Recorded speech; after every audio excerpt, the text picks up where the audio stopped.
G'day, my name's Omji. I just wanted to share a message, share a video about my Kundalini awakening and how I've come to understand it.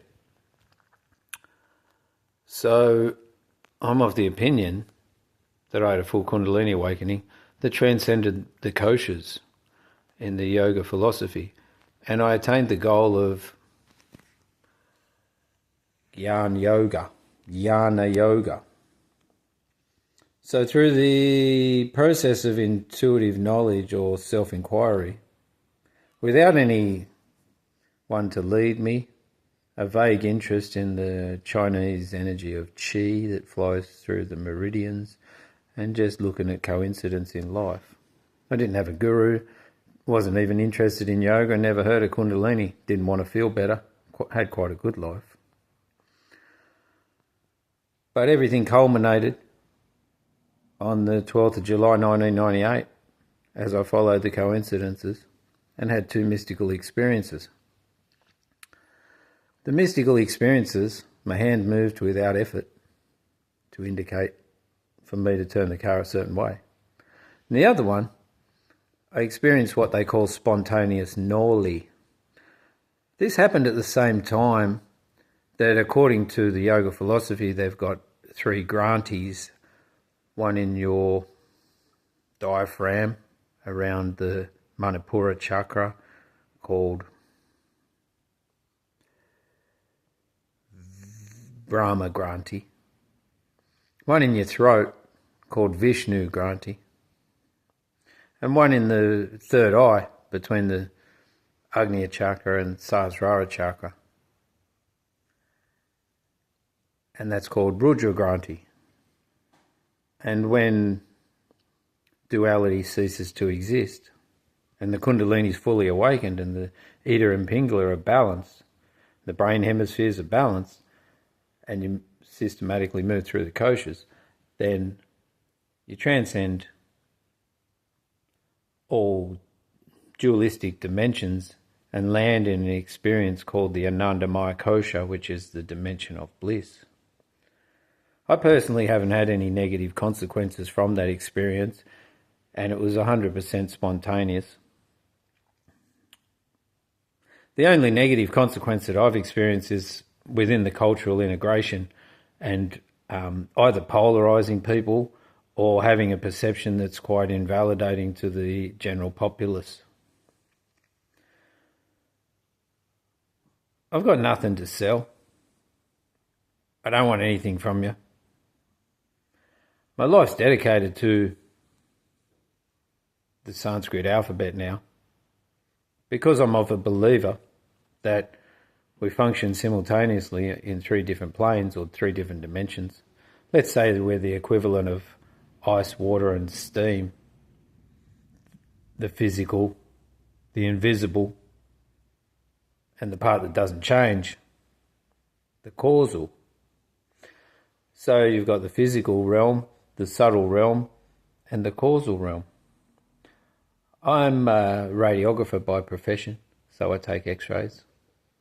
Physics is my jam, so I like the physical sciences.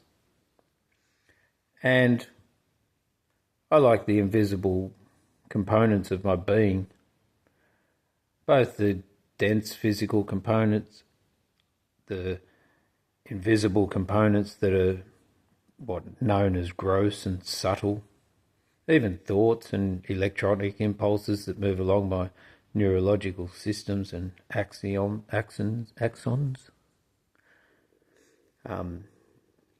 the nerve cells, the neurons.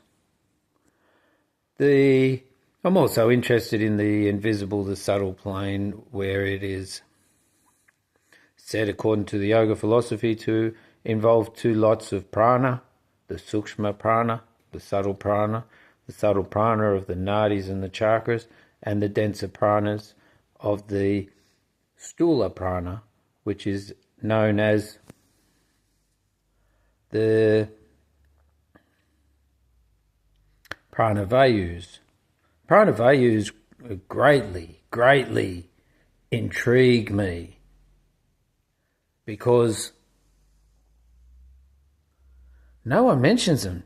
No one talks about them.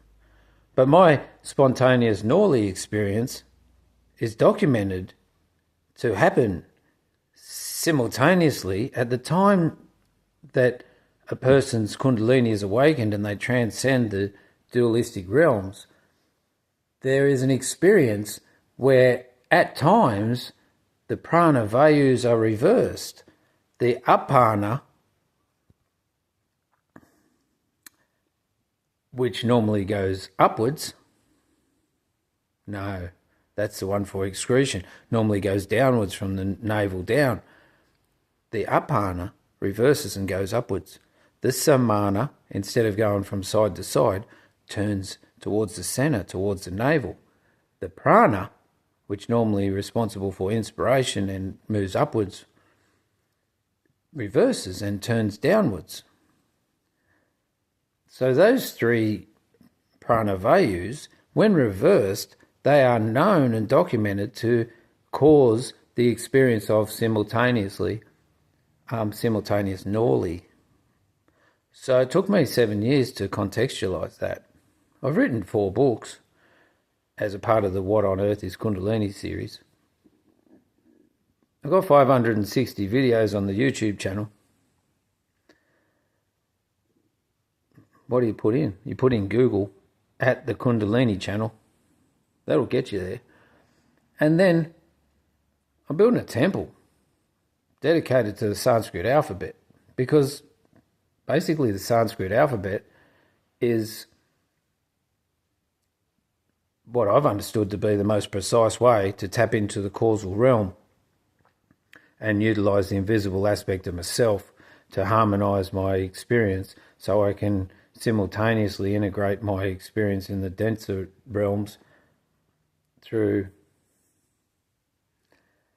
understanding that I'm basically in a global masturbation playing with myself in the form of there's a consciousness that pervades everything and it's incarnated through my being.